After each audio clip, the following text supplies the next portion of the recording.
didn't even have music going, man. Down. Just wait a few minutes, fam.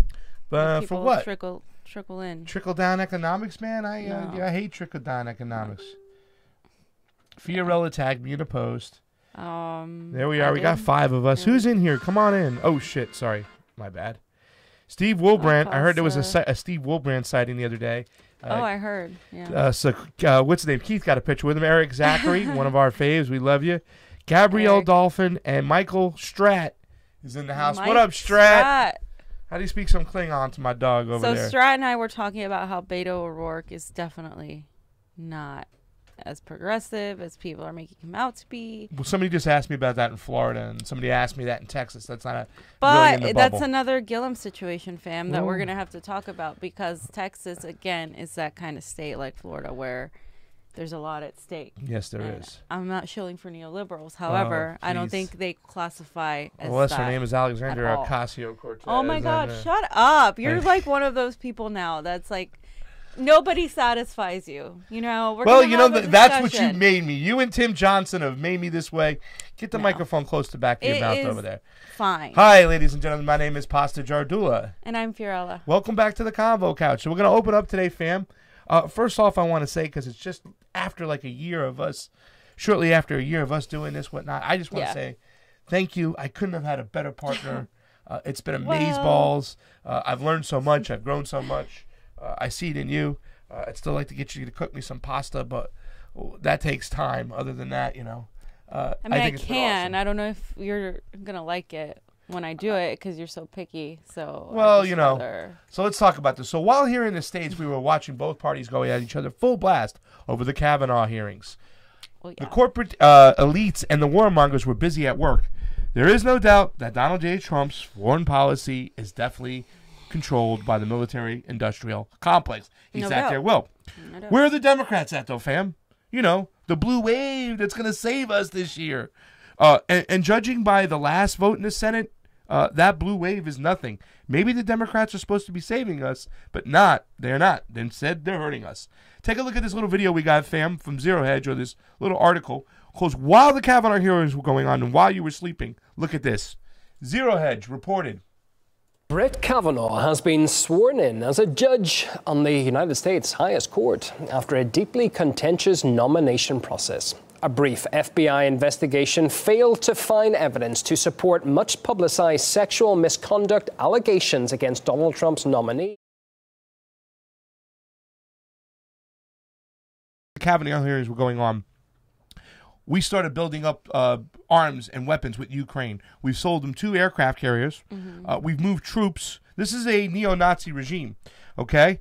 And also, Ryan Zinke, okay, put up this about the naval blockade. This was all going on during the Kavanaugh hearings. He put down naval blockade as an option for dealing with Russia. And also, while the Kavanaugh hearings were going on, we had the House GOP sneak through permanent tax cuts. $3 trillion for the rich in tax cuts went through, all while this was going on, fam. So I ask you, is it time for policy over policy more than ever? Policy over politics, you mean? Policy over policy. Well, I said policy over party. My bad. I'm way off today, fam. Policy over party. It's been time for policy over party, I feel, because that's why we're in the mess we're in, because right now we recognize, me and him and a bunch of us recognize, that the Democrats have done a lot of the setting up for the GOP to take this over. Like, Obama set up some of these laws for immigrants and deportation that now Donald Trump is exploiting and his administration are exploiting. The law was there, the policies, they can manipulate, and they're different. They're letting in less people over asylum. They're taking away the Environmental Protection Agency regulations.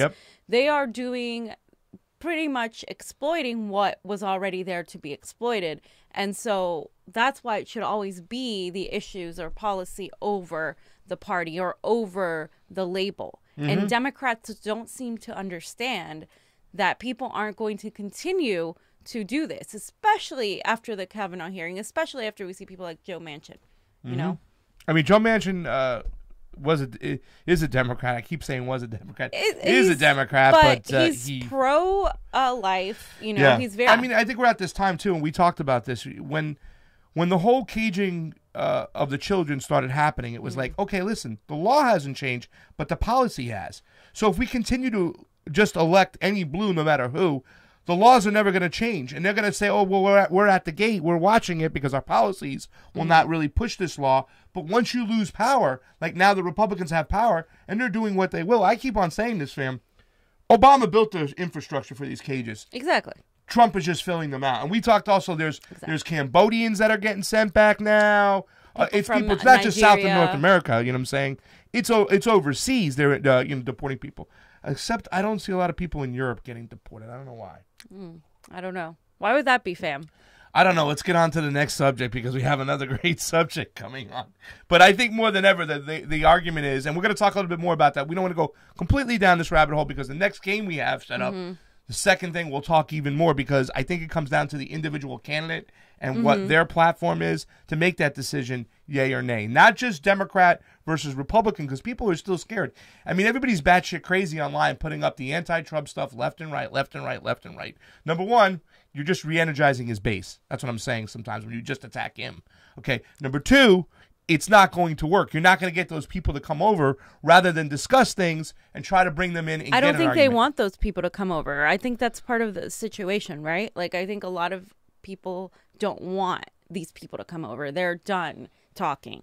And that's what we have to address is like, okay, so is that going to work? Are we done talking to people? Are we done talking to fascists? Yes. Is everyone a fascist? No. So we have to understand like that there are other viewpoints besides the fact of Trump versus Hillary. There's people that didn't like either candidate but chose one because they felt that they needed to choose one.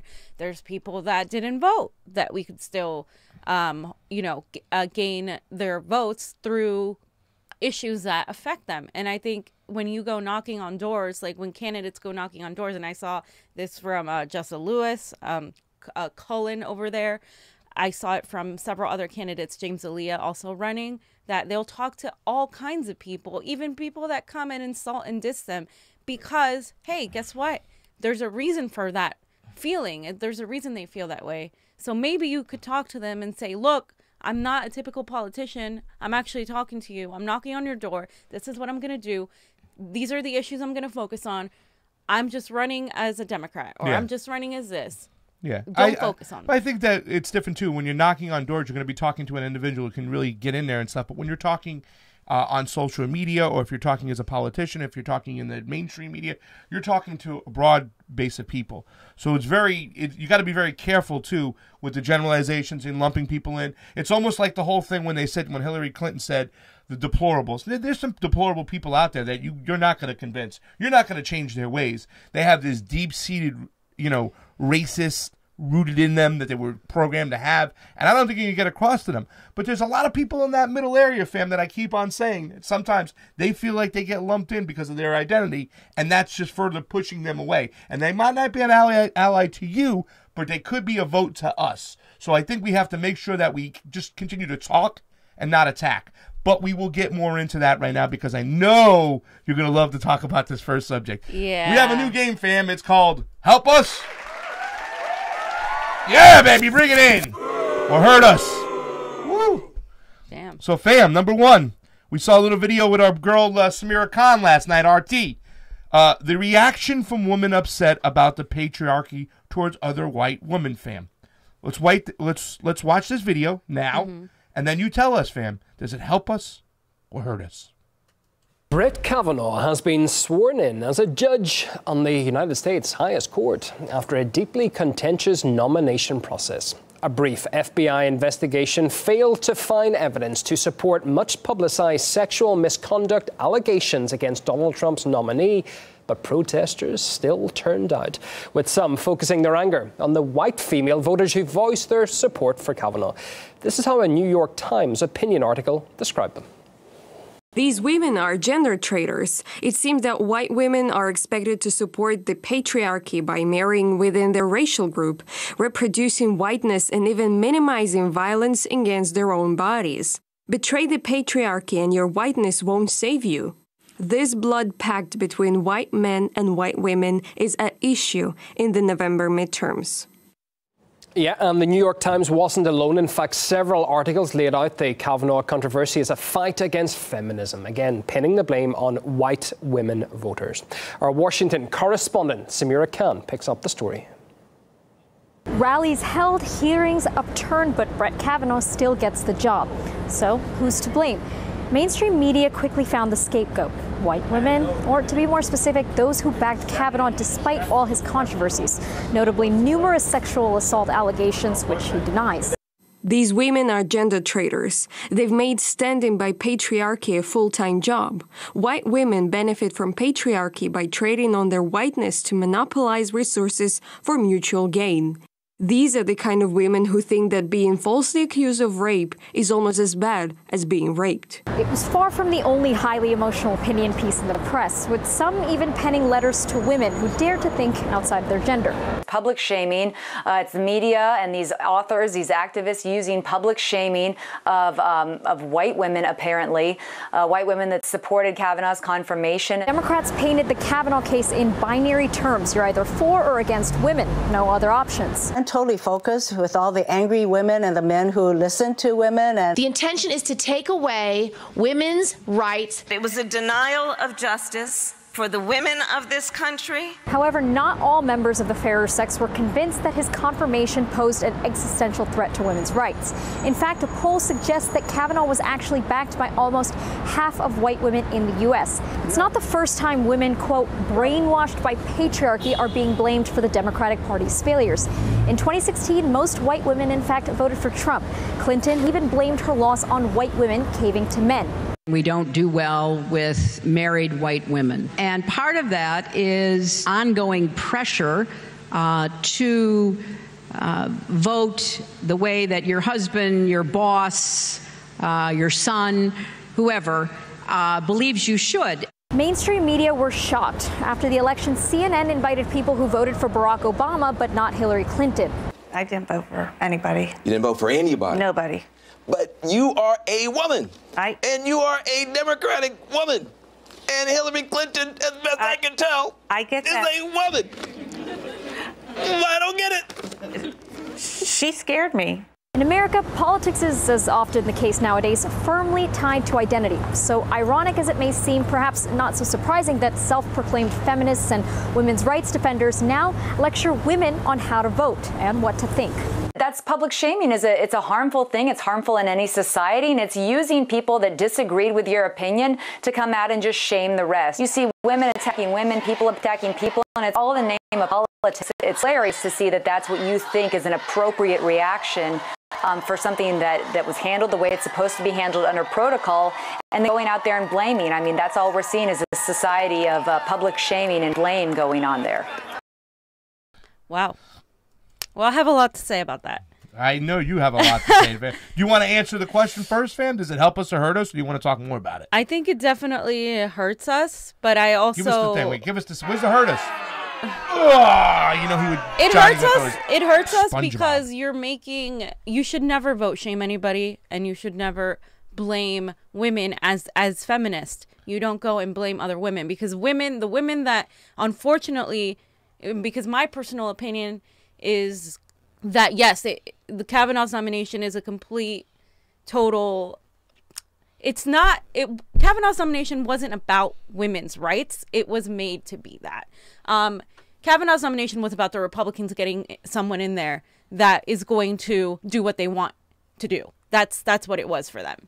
However, symbolically for women, Kavanaugh getting in there is a slap in the face to sexually assaulted women. Okay? So there's those two things. When you as a woman who want to get your point across, you want to get things done to help women, it doesn't do any good to blame other women, even if they disagree with you, because these women are also victims. In one way or another, they're victims of the system that makes them think that way or makes them not think that way, but they have the freedom to think that way, and I might not agree with them. And I was extremely upset that Kavanaugh got confirmed. I mean, I was screaming. You heard me. extremely upset. But I think there's two different things that you don't do. You do not blame other people, other women, because women are, as if you're saying that women are under the patriarchy and are being influenced, then they're victims too, and you shouldn't blame them. Yeah. I think it hurts us, and it empowers their base to be like, look at these pussy hat wearing feminists, Hillary Clinton loving feminists. They just easily like to blame other people. Let's focus on the situation. Let's focus on the fact that what allowed this is a system that allows judges to be appointed only by the president, and that the Democrats caved really easily. We had Joe Manchin. We had these Democrats like Tom Perez saying, well, we'll still work with Democrats who support Kavanaugh. Yeah. We have all these other Democrats and all these situations that happened prior to Kavanaugh getting there. So again, it's like with Trump, how did we get here? Okay, Kavanaugh and Trump are symptoms of a system that it's a capitalistic, late-stage capitalism system that is fascistic in its own nature, and now we're dealing with the consequences of that. So we're, instead of focusing on the symptoms, we need to focus on the root cause. Exactly. And that's just, it's hard for people to talk about that. Yeah. And for a man to talk about it. And you know what I said, fam. You know how I feel, and we talked about this, and this is conversations we need to have, and it's at such a better level than when all this shit started. Even me and the fam had tension between each other from what's said. Yeah. I mean, it's one of those things hard to deal with, where it's, you know, you just got to constantly talk about it and respect each other's views. And when I say respect each other's views, you talk to people, you don't attack them. And I think that's what we're doing a lot better. Sometimes we're learning how to do that as a group, and we have to continue to learn, because on that far left-hand side, like I said, when it came back to the men are trash kind of thing, the divisiveness of it, I understand where you're coming from. And we're going to talk a little bit more about what we think people want, you know, when you have a lot of those people. Because I've got a lot of flack online for being a white man attacking Obama recently. And I will not let my foot off, because I don't want us to repeat the same thing again. I've been calling Gillum 2.0. But yeah, fam, I think when you do that far attacking on the left, you have to find a good middle ground to talk to people and say, hey, this is the reason why. And I think this is hurting us. Even when you got people like Emily Lincoln. Look at this tweet right here. Now, I know where she's coming from. She's a hardcore feminist. Sorry, if innocent men's reputation have to take a hit in the process of doing the patriarchy, that is a price I'm absolutely willing to pay. Well, first of all, you're not paying the price. The innocent man's going to pay the price, whatnot. And I think that the whole mentality of rewarding and looking at the positive stuff, looking at the men who do well, praising that to get other men to get there and saying, look, I think men are more, you know, I shouldn't say men are more as a species. Like, if you get, look, do that there, that's right, rather than saying, hey, you're doing this wrong, it's going to have a better effect on showing them the right way. And even Donald Trump Jr. got involved. He said, yeah, who cares if innocent men lose their jobs and spend a few years in jail? This is the left today, and they're only getting worse. These are true fascists. Okay. Now, I'm not going to agree with Donald Trump Jr. Right. I'm going to pass it over to you right away. But once again, that's why. Don't give that don't give that other side the ammunition. And that has been my argument the whole time, is that we're giving them ammunition. Yeah, we shouldn't give them ammunition. However, the problem a lot of us women have is that there's a lot of men whining about how they can't go on living their life anymore because they feel constantly attacked. And as a woman who can't even go running because I'm going to be attacked, or can't even go walking on the street by myself without getting catcalled, that if I wear a skirt, I know I'm being judged. If I wear something low cut, I'm being judged. I could get raped at any given moment. People give me, you know, weapons to protect myself. My parents are always scared that I go hiking by myself because it's when women are attacked. If I say something about being harassed, people are like, oh, you're making a big deal. Da, da, da. Like, it's like, no, I'm sorry, but you're not going to go, and less than 6% of the cases are false cases. The majority of cases, over 60%, are not reported. Okay. And when they are, then women undergo the scrutiny. So I think that anger, that anger, like from Emily Linden, is coming from that place. Like, you guys like can't. Right now, you guys are reaching and complaining, but it's like the whole Black Lives Matter and All Lives Matter situation. Like, yes, obviously, it's not okay to say that that you like only Black Lives Matter, but that's not the point of Black Lives Matter. The point of Black Lives Matter is to show that there's a disparity, and obviously all lives matter, but Black lives seem to matter less, and so that's why. And so the Him Too movement, which is what I wanted to talk to you about. I didn't even know about this movement. Does everybody know about Him Too? Yeah, so this is a movement that's like mothers and wives coming out and saying, well, my son can't go dating anymore because, you know, he's scared that he's going to be falsely accused, and they'll put #HimToo. You're literally insulting women by saying that sexual assault is like, you know, it's just, you're dismissing it. You're dismissing it for something that is so unlikely to happen. Yes, it's wrong when it happens, and I get angry at women who falsely accuse men because they absolutely do so much more damage to women than they do to the men that they're trying to damage. It really hurts when women lie.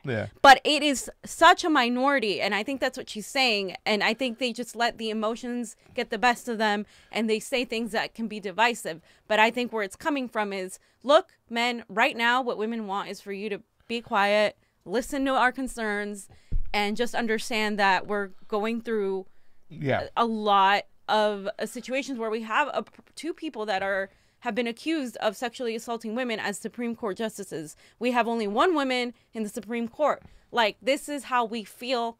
Let us feel this way. Don't take it personally. I think that's the number one thing. Don't take it personally. Well, no, I think that when you say something, you as a host and a media person, you speak in generals. You educate, you talk, you look at all sides. We tend to do that, and it's different when you speak it. I think a lot of women who have spoke are kind of attacking sometime, and some of the men are taking it personal, and they are taking it personally. And like I said, I think that, you know, when you talk about, you know, we have had progress, and I don't want to ignore that progress. I don't think that, you know, a woman can get elected president in 30 years. I don't think Barack Obama could get elected in 30 years. I think we have been listening, some of us, and the lumping in is what some of us don't like. And once again, I'm not going to take it personally. I always look at it as votes. Remember when I say fam, it's like those people in that middle ground. I don't want to push those white men away that we can possibly get over there and vote. And I understand what you're saying when it comes to certain situations, how female have to deal with life in general. But I think we have made some progress. I know in the workspace, as a manager now in the restaurant business, it's 10 times more strict than it was before. Right. Because we're protecting women. You know what I'm saying? Like me personally, if I have anybody in a relationship that's a manager and a cocktail server, your ass is gone. If you're a female dating a young man on the floor, if you're a male dating a young female on the floor, we protect that, and we protect the young women. We don't let men, you know, use their power and, you know, get in ladies' pantses and they use their position to further, like, hey, you want a better schedule? Come on, hang out with me and stuff like that, like Bill Clinton did. And that's the problem too, is we have this, the side that's supposed to be fighting for women's equality is the same side that protected Bill Clinton when he was a friggin' sexual predator. And Jeremy White made a post today. Earlier. I am proud of you, Jeremy White. That's the post I want to see. Finally. The kids, he made a post that got a lot of course, flack for, saying you're a hypocrite if you know, hate Kavanaugh but are excited that Bill Clinton and Hillary Clinton are going on tour. Those two viciously dismissed all these sexual assault victims cases. They paid them off. They completely tried to disappear it from public view, and that's disgusting. And that's why now the Republicans can go and say, oh, look, you guys are this, and they're right. So now the left has to be better. The left has to be better. If they want to win, they have to be better. I want to send some shout outs to people's on the YouTube, and they're saying some stuff. Denise Columbia, sad how many people are faking progressive agendas just to get elected. That's what we're talking about, and I hear you. Also, there's another people who are saying, hey, listen, you know, when it comes to that MeToo movement for men or whatever, it's that they feel that just an accusation is enough. That now that anybody can say they're a survivor, and anybody, you know what I'm saying, can now all of a sudden you're guilty before you even have your due process. And I think that's a point that we got to point out, because we know some people who claim to be survivors that we know are not survivors, that are just using the moment, and they're drama queens. And even Papa O'Nally said, white women are the most protected class in protected class in America, and the predators to black males with their fake cries to lock black men up. That is very true. So that was historically accurate. I mean, and that's the you know. And there's let's so much look stuff at Bill Cosby and Kavanaugh. I mean, you know, Bill Cosby, a black man, celebrity, a lot of money, he's in jail. Kavanaugh had a completely different situation. You know, there is that still, like the racial But here's the thing, like 50 Kavanaugh's women, you know. situation was, well, you can talk to Niko House about that because Niko has a whole thing on it. Niko House will be in house. He's coming. He's coming on. After He's getting this. on a plane, coming to Cali, And do he some will. work. He'll be on this couch with us right here, fam. Yeah. Love you, Niko. Find your balance. Sorry. Go ahead. So yeah, you just distracted me, fam. Now I know. What When we were talking about the whole men. But women look, kind what of- I'm saying is the whole Kavanaugh situation is symbolically an anti-women move because of where he stands politically, because of what he's accused of, etc. However, for the Republicans, it's a move, a chess move that they want someone in there that's going to vote their way. But didn't the Democrats play the wrong chess move there? What you were just talking about is why couldn't we go after him on his history of voting, on his history of being a judge? You know what I'm saying? That right there, we could have attacked him in so many ways. The fact that he thinks you can never even go after a president, like a president can't even do no wrong. There's so many areas where they can attack him on policy, on his judgments, but yet they took a crapshoot. They waited to the very end and they attacked him on this. They waited till the very end. That's the thing. They have no spine and it's no direction, and they just use the emotional, the pathos of it on the American public to get, you know, them on their side. But we know now. We know. Put this other tweet up, too, because we should really talk about this, too, fam. Because I want to talk about this. Not that I want to defend... So Donald Trump was accused of sexual assault and became president of the United States. Brett Kavanaugh was accused of sexual assault and became a lifelong judge on the highest court of the nation. Don't ever fucking tell me that accusations ruin a man's life. Accusations do ruin a man's life, but the reason I posted this on my Facebook is because these two are the symbols of privilege, whether you want to call it white privilege, whether you want to call it wealth privilege, whatever privilege you want to call it. Yeah. They protect each other. I want to call it wealth prison. I want to call it both, but they protect each other. Okay. It's like a big frat group, you know, it's a big party and you ain't in it. Okay. Like they're all together. They all know each other. They've all been friends. I mean, they protect each other. Bill Clinton is in that group. I mean, they're going to get there. They have the money. They have the privilege. These men are now the leaders of where our laws are going for the next generation. And I think it's disgusting symbolically to have that caliber of male. However, we allowed it to happen. We allowed it to happen by what? What did the Democrats do in 2016? Yeah. You know what I mean? What did Hillary Clinton do? Yeah. They rigged imagine if Bernie Sanders were president. I'm just saying. I'm a carrot is just spit game. I am a carrot. She's just boom, she's talking about stuff. You don't care about the victims unless the abuser is GOP. Okay. Right. She's calling out the Democratic Party. Right. But fam, let's get back to this when we talk about that tweet and stuff like that. A lot of white men out there, and I assure you that I have no power. I have no phone to pick up Kavanaugh and say, hey, the white males group, what are you doing? What's going on? I mean, I think it's all about class when it comes to this. I know that we think that a lot of the whiteness plays the thing, but I assure you that I have no power compared to some of these rich oligarchic men who happen to be white. What do you say to the men out there that are like, why do we keep on putting us in the same category as this guy? You're not in the same category unless you take it personally, which you shouldn't. But when they say, when not you, I'm saying the generalizations that go out over social media when they say white privilege, white men. Because men inherently do have a privilege in general. As a sex, you have a privilege. You earn more money than I do. It doesn't matter what color you are. As a man, you have more privilege. You add color to that, and there's statistics to prove that a poor white man, is going to earn more money in his lifetime than a college-educated black man. It's just facts. It's not something that I want to be true. It is what it is to be true. And you talk about class. Economics has a lot to do with it. I agree. If you take away the race and you just put the economy, you fix the economy, it's going to do a lot to fix the tensions. However, the problem I have with that is that you need to address you need to admit that there's still that disparity there. That's what people of color want. They want you to admit that there's still that disparity there, to accept it, to say, I'm an ally, I stand with you, I understand this is not fair, and we're going to work through this together. They don't want you to deny it and just equate it only to the economics of it. Because what happens is we have countries in Denmark and Sweden and Switzerland, and they're economically well because everybody's pretty much equal. Yeah. But they have a lot of racial issues because guess what? They don't have very many people of color over there to educate them on that. So saying that the economics is going to solve everything comes off as a very privileged argument because that's not everything. It is a huge part of it, and I get what you're saying. I think that you don't have a lot in common with Kavanaugh. No. You okay? I understand that.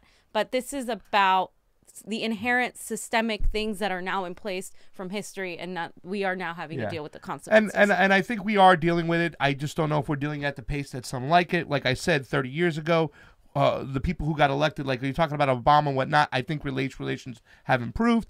Do I think that economically will be the only factor? No, I think it's the main one, because when we talk economics, we talk about resources. And just like, when how the fascists were able to take control in Germany and before World War II, is because the people were starving. And just like they are here, they're starving right now. They're what you call privileges, a lot of people call privileges, I call scraps left over by the oligarch, put in place, designed to have us fighting over each other. It's really not a privilege. Yeah, I might earn more than him, but I still can't pay my bills. I still can't live in a nice house. I still can't buy a house. You know what I'm saying? So I'm very careful for what we discuss, what we think privileges are versus what's just put out there for us to fight over and whatnot. But I want to move on, fam. I think it's great. Let's move on. Excuse me. So we are on number 2, number 2. So any blue will do. Mm-hmm. Should we stay at home or vote for the lesser of two evils? Gillum, De Leon, Harley Rauda, etc. Beto O'Rourke. That's another one. Yeah. Well, there's another guy we got to go in there. I'm going to say another name. At this point, fam, past the primaries, where we're at right now, does it help us or hurt us? Help us to vote for any blue, or does it hurt us? Okay, let's talk about someone. Let's talk about Gillum first. Fam, does it help us or hurt us to support this man? Because we both have Florida roots here. We live in California, but we're Florida roots. Even Johnny Tsunami. Get a little picture over there, Johnny. Show your beautiful face. He's got the glasses on today. Look at him, man. UCF. Okay, fam. Andrew Gillum, UCF, Florida. Does it help us or hurt us to vote for him? I think you go first. It helps us in the short term. In the long run, it might hurt us. The reason I say that is because that's always the dichotomy. Short term, we get in there, we get a Democrat in there who is kind of back and forth on single payer. He was for it, then he backed off, and then he was for it. He's a lot more progressive. He's going to do better things for the environment. And Florida is suffering a lot right now in the environment. I don't know if I trust that, fam. Okay. That's a Democratic vote. Okay, we could possibly get that to work in our favor. In the long term, however, we are still supporting the lesser of two evils. We are still caving into someone that's hanging with Hillary Clinton, Cory Booker, Debbie Wasserman Schultz, which to me is like the worst thing you could do. However, he has been getting a lot of flack for being anti-Semitic. Yeah. So, and Tim Canova pointed this out too. Like, that's not fair that he's doing that, and so now he's having to hang with Debbie Wasserman Schultz. Is that even an excuse? Well, listen, that's the choice. Do you want to try to prove that you're not anti-Semitic and hang out with Debbie Wasserman Schultz, or are you going to wander around with the number one issue, which is election integrity? If we don't have election integrity, we don't have anything. Let's be honest. Okay, you want to hang out with a person who is the face of corruption, the Anthony Rendon of Florida, Debbie Wasserman Schultz. All right, put this up over here. So honored to announce that we'll campaign with Hillary Clinton on October 23rd in the Sunshine State. Let's bring it home. I think it hurt him, fam. Watch this little clip from the Sun Sentinel real quick. I want you people to understand who Debbie Wasserman Schultz is, what she did. Niko House told me he was in the courtroom, okay, when the Democratic lawyers said plain and simple, oh, we have the right to go in the back room with cigars and pick anybody we want. So now here's Rick Scott, the governor of Florida, has a chance. Take this lady off. This is a Democrat, and he doesn't do it. You got to show this video over here. This makes me disgusted over here. Look what Debbie Wasserman Schultz is about. Brenda Snipes. Oh, we don't have it. Okay. Anyways, the lady said she destroyed them illegally. Brenda Snipes, who works appointed by Debbie Wasserman Schultz, said she destroyed the ballots because she didn't know what she was doing by accident. She wasn't removed. She wasn't replaced. She's still in order, fam. So I'm going to tell you right now, give me a big hurt us. If you vote for Andrew Gillum, I'm saying it now, it will hurt us in the long run, because they can't just go and win your primary and be all progressive and then shift back to the center. Right. Okay, that means you're willing to take money again now from corporate interests. You're able to go around with the establishment. It's going to hurt us. Could you give me that big blue? Thank you. But fam, a lot is at stake here. I might not endorse or support Gillum any longer, but I can't in good conscience tell people not to vote for him in Florida. I'm not going to rag on you, but I think it hurts us. I'm all for letting the system collapse, and I've been saying this with the whole De Leon, Harley Rauda, etc. But what's happening right now in the environment in Florida is really concerning, and I think DeSantis, as another GOP anti-environment, like, I don't believe in climate change, it's a hoax, would absolutely worsen it. So let me just point out this Miami Herald article. The ocean is brown, the crabs are dead, and the smell is unbearable. Welcome to Florida. And as I said, we both have Florida roots, so we know what Florida is supposed to look like.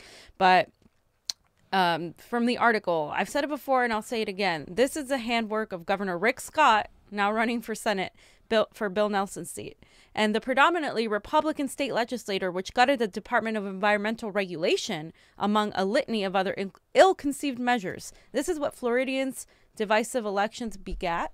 For the past 8 years, these elected leaders favored business and agricultural interests over people and the environment, and this is a result of dismantling environmental regulations like regular inspections of septic tanks that were meant to protect Florida's fragile ecosystem. Remember, Florida's a peninsula. It is friends who are actually living there. Yeah, in Florida. He said all the ducks in that algae picture were dead. That's a picture of before and after.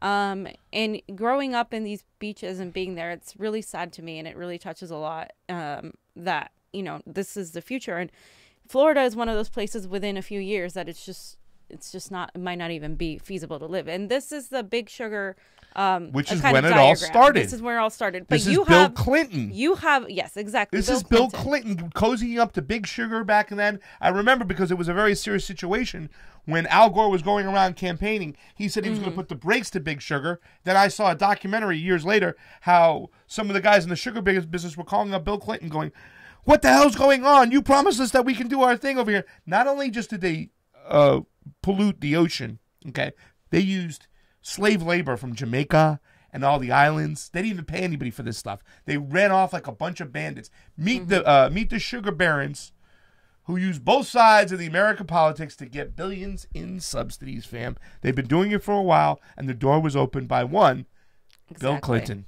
Exactly. And Trump and Clinton hosted fundraisers by the same Florida-based FanJewel brothers. They separately, without any media there, but they are taking money from the same people. And that's what the whole point is. This isn't about a bipartisanship, though, however. This is about the environment. And if I were a pragmatist, I would say, I think overall, DeSantis, with his video of teaching his kid to build a wall, it almost looked like a joke. Yeah. I would have a very hard time not voting for Gillum. However, I can't, if people don't want to vote for him, obviously, I understand. I'm not going to vote shame anybody, fam, but to tell you the truth, if I still had a vote in Florida, I would leave it blank.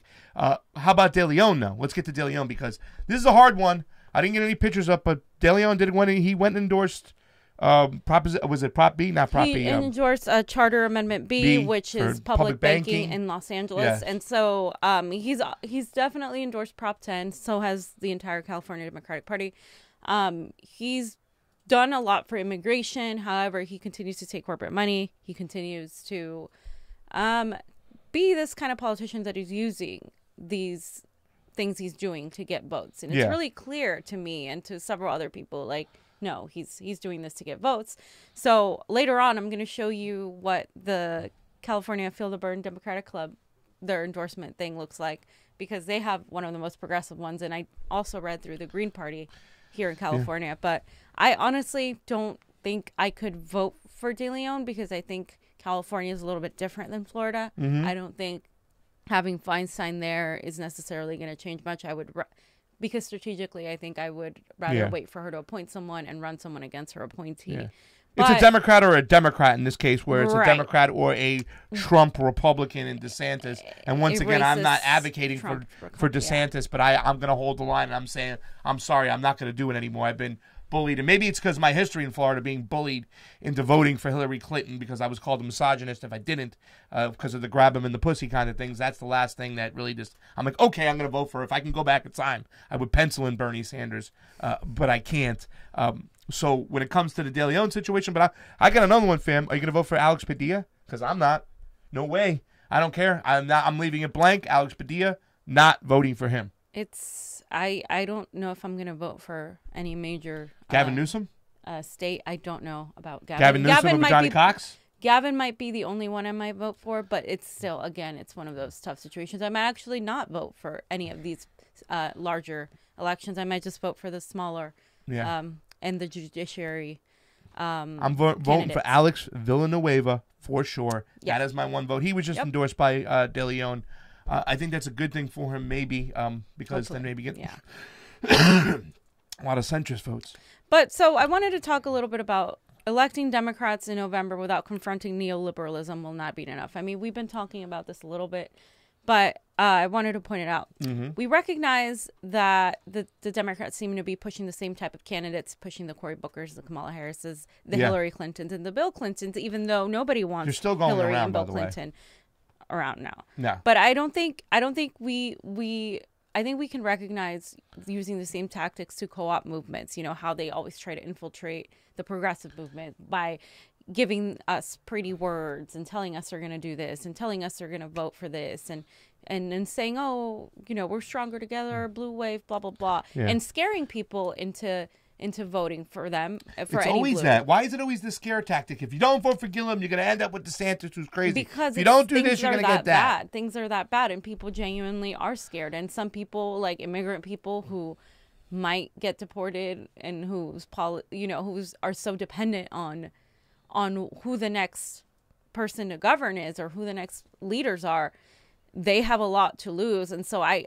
also think there's that. We have to be understanding of that as well. But I don't like to be controlled by the lesser of evils. I don't like to be blackmailed. If I don't feel like a candidate deserves my vote, it is essentially my right not to vote for them. And I think we need to stop vote shaming people. Yeah, that's the thing we have to start. And I love what Denise Columbia, she said in the beginning of the show. Yeah, sad how many people are faking the progressive agenda just to try to get elected, and that's what they're trying to do. They're trying to hitch their wagon. You know, it's that kind of silence games. Like, don't say too much. Don't say, you know, just say as little as possible. Don't say you're for something. Don't say you're against it. Kind of stay in that idle middle ground and hope you don't get caught. They make general, broad statements, so then they don't have to actually pick. Our values unite us. So Bill and Hillary Clinton. Speaking of that, they launched. I know.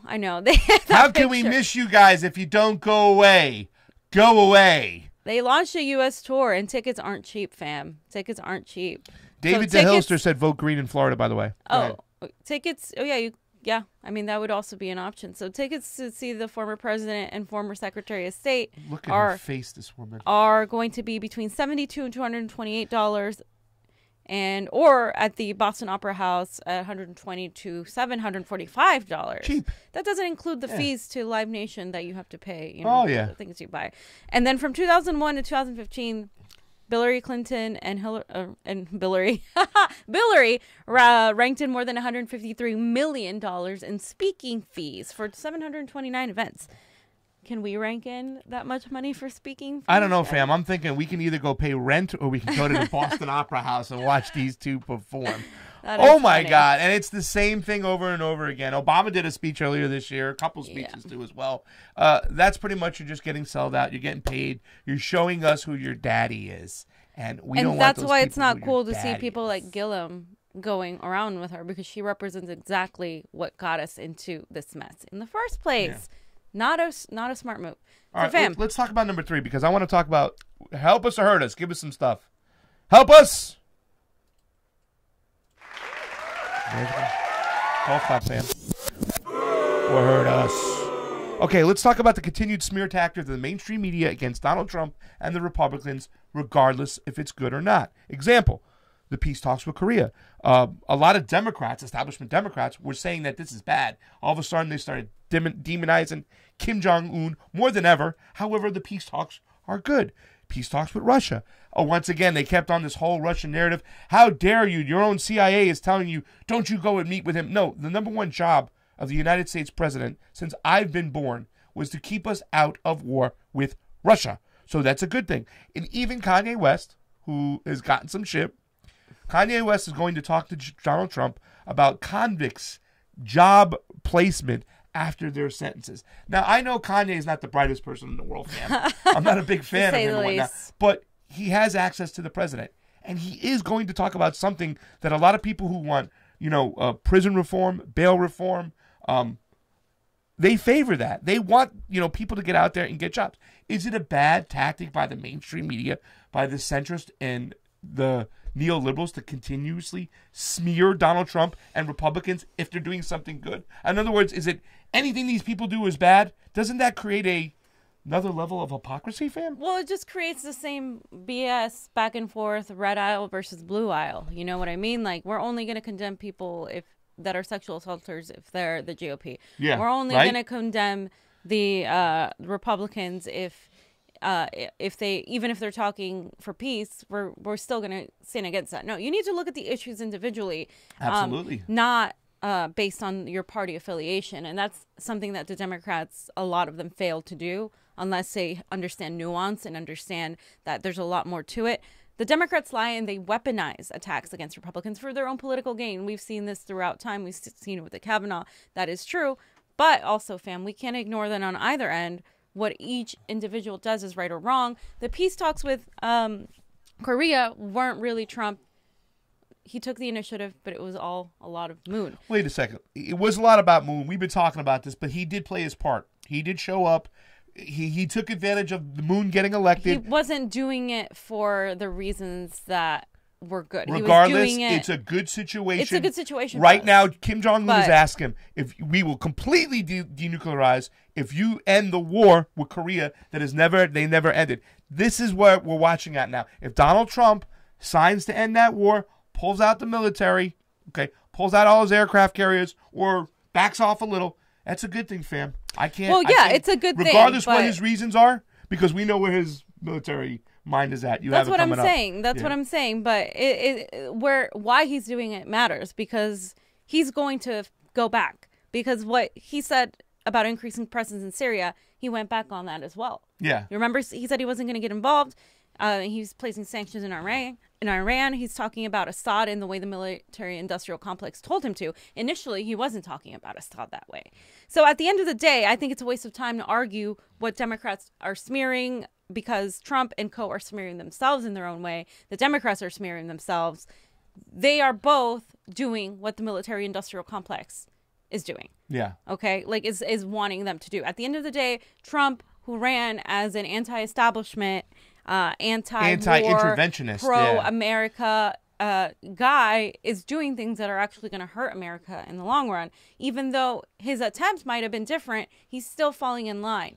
And that's, at the end of the day, that's the military-industrial complex in power. Okay? Yes, we should recognize when he does things individually as issue-based things. However, I think what people have a problem with is an overall praise of him. Like, you can recognize what he does right. Well, that's the whole thing, is anytime he does anything individually good, when I talked about the Korean things, I wasn't willing to give him the Nobel Peace Prize like some of our colleagues wanted to do, but I really did want to praise him for that moment in time. And I think the Democrats hurt themselves when they just go anti-Trump no matter what. And if they would just stick to their values, if they say they're anti-war, they would say, like a Kamala Harris or Cory Booker, and say, hey, I don't like Donald Trump, but I like what he's doing over here. I think they would not look like the hypocrites they constantly look like all the time just from being anti-Trump. And it just eliminates any thought of intellectual thinking. There's very few people it's just terrible. In our government who are anti-war. Tulsi Gabbard is one of them, and I always point her out because she goes against Democrats and Republicans both in her stances on war. And let's just look at this right now. There's a Supreme Court Justice for life. Kavanaugh is now a Supreme Court Justice for life. The Republicans used him, manipulated the whole situation to get someone that's going to fit into their agenda. The Democrats go behind your back, like Manchin. Mm-hmm. So, and we have a picture of Manchin right now. Right there, yeah. This is a typical Democrat. neoliberal sellout, flip-flopping Democrat. Yeah. I mean, it's disgusting. We don't need Planned Parenthood. Oh, I stand with Planned Parenthood. Whatever the wind blows, whatever is more convenient is the way I'm going to vote. And that's not how things should be. You should look at the issues, not at whatever's more convenient.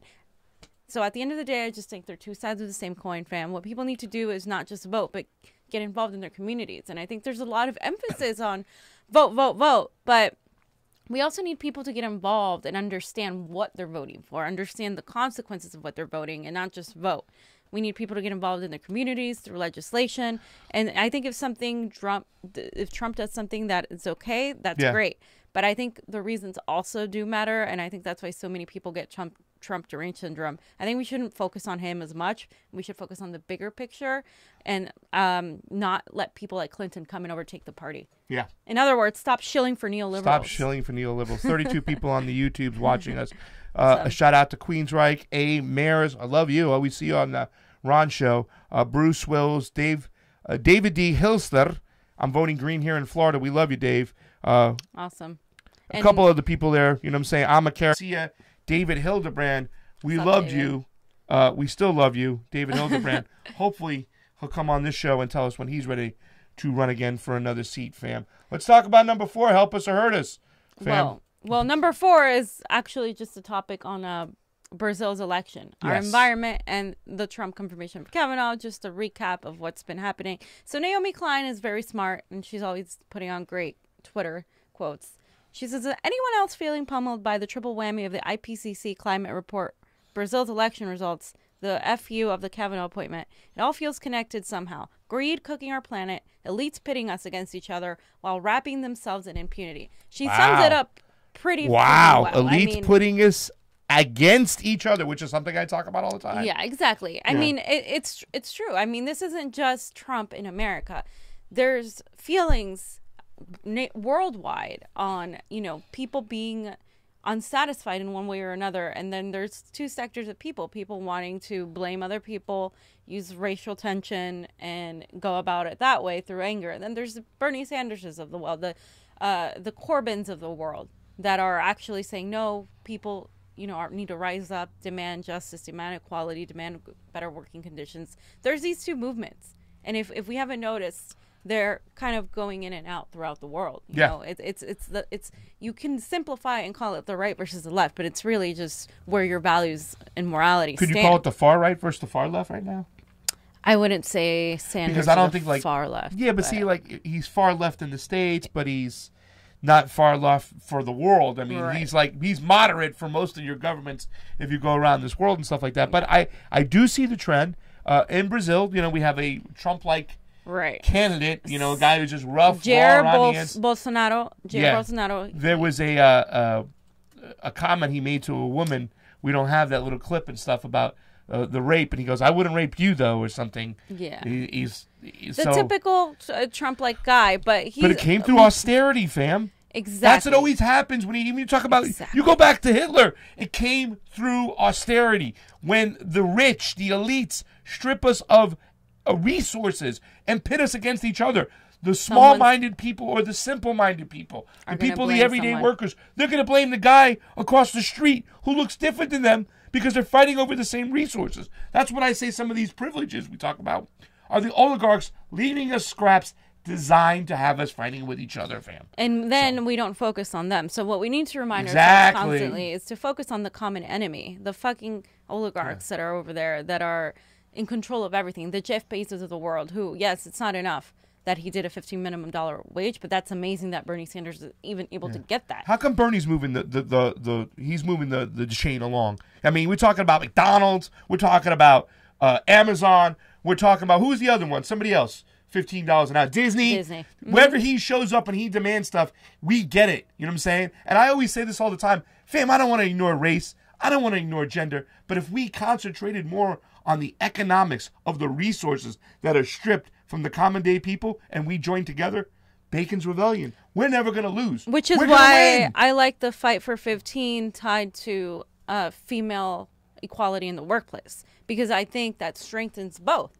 Yeah. It absolutely does. I think we, as a country as a whole, we tend to pay more attention to social justice issues, which is great. However, what actually helps women and poor people and poor women and poor people of color is when we change the economic legislation. That's what actually will start making a difference. Yeah. And I think that's something that a lot of people, don't understand or get angry when you just say that. But I mean, as a woman, I'm telling you, it would help me more to fix our broken system right now than actually, just focus on the social justice issues, which are important, But we also need to not forget about the economic issues. And of course, and I'm agreed. And I love the talking about it as long as we're not doing it in an attacking form. That's all my point is I'm trying to make. And I hear you, fam. We can't ignore it, but that should be the main focus because like I said, I only believe there's two different types of people. I'm not going to ignore race, religion, gender, whatnot, and stuff like that. But there's the oligarchs and there's everybody else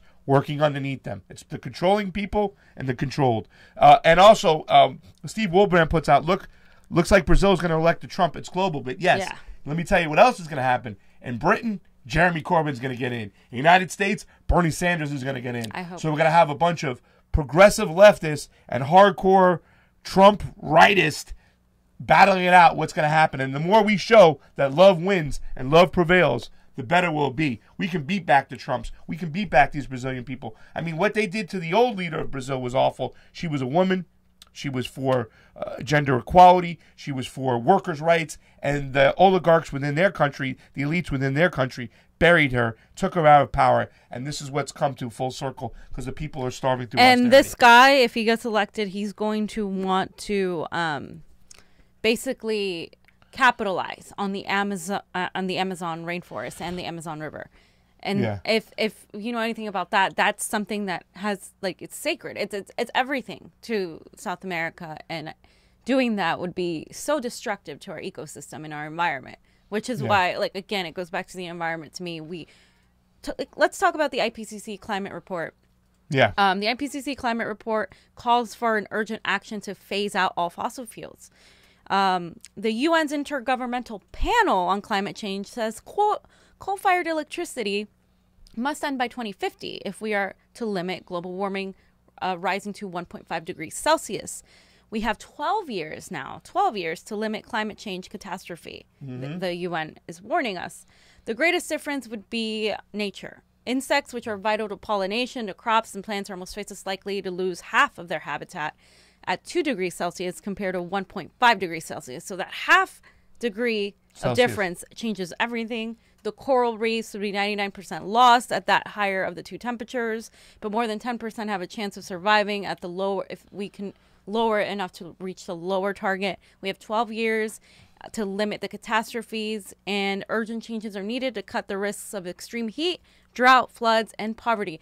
When the environment suffers, it increases poverty. That's just it. People lose their homes. People get sick. We don't have all the things we need. So again, I always focus on how everything is connected. And this is exactly why there's a short term and the long term. In the long term, we can't continue voting for the same lesser of evils because it's going to go back and forth and hurt us. Eric Zachary says, we're fucked.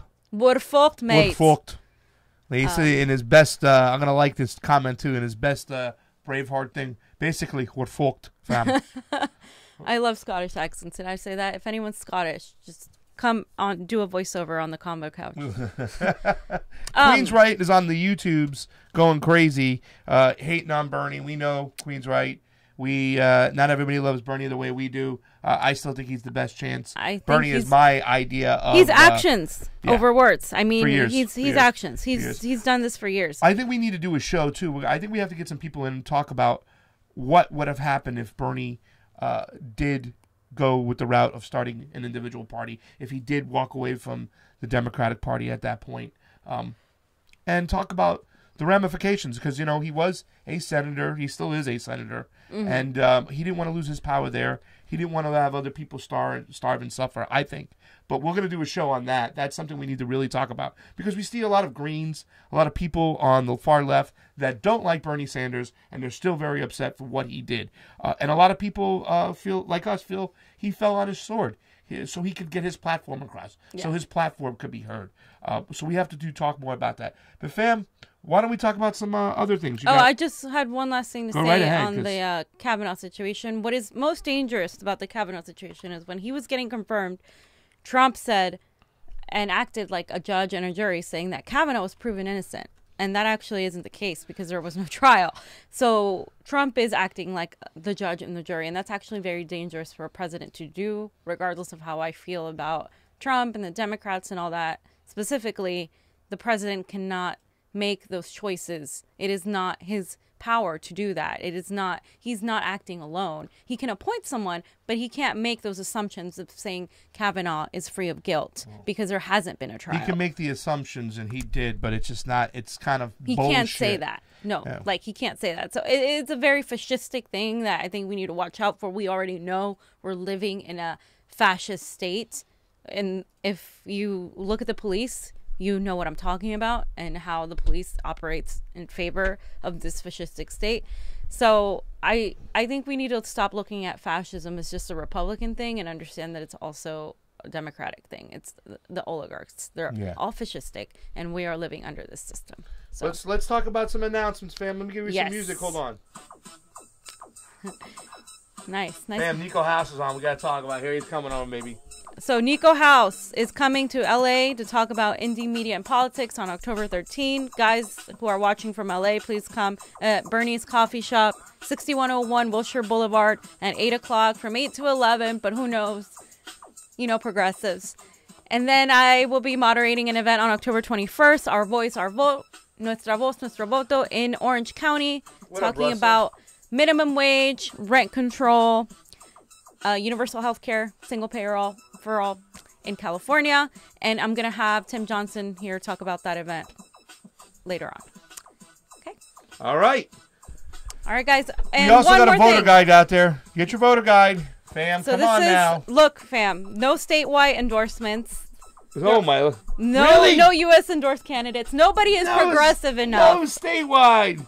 That's Peter Choi, Margie Castellano, Maria Estrada, Javanka Beckles, Alex Villanueva, and my boy, Big Game James Aaliyah, who will be on Get Your News with Ron tomorrow. Check him out, Big Game James Aaliyah. We love him. He's and we in the blame 71st district, which is why he's not on here because he's far but away. He's down there in San Diego. Fam, we also have another announcement soon. Johnny Tsunami will be dropping, the editor, chief, filmer.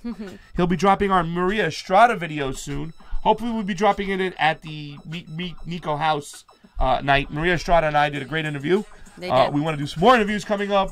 But it's going to be a great, it's kind of like a Food Network, fam. You know me, I'm into the food, so we went to Maria Estrada's favorite restaurant in Compton. Anthony Bourdain style. And we ate some tripas, some sopes, some other things, but we'll be dropping that as well, fam. All right, fam. All right, guys, thanks for watching. I'm Thanks for Pasta sticking around. Jardula. I'm Fiorella Isabel. Thanks. Combo out. Combo out. Hey, if you liked our video and want to support independent media, please like, share, and subscribe below. Yeah, we have a Facebook, a Twitter, a YouTube, and coming soon, fam, we're going to be on Roku. Take it easy, fam. And if you have any change to spare, please subscribe to our Patreon below to keep us going. Yes, anything would help with that. Thanks again for watching. Convo out.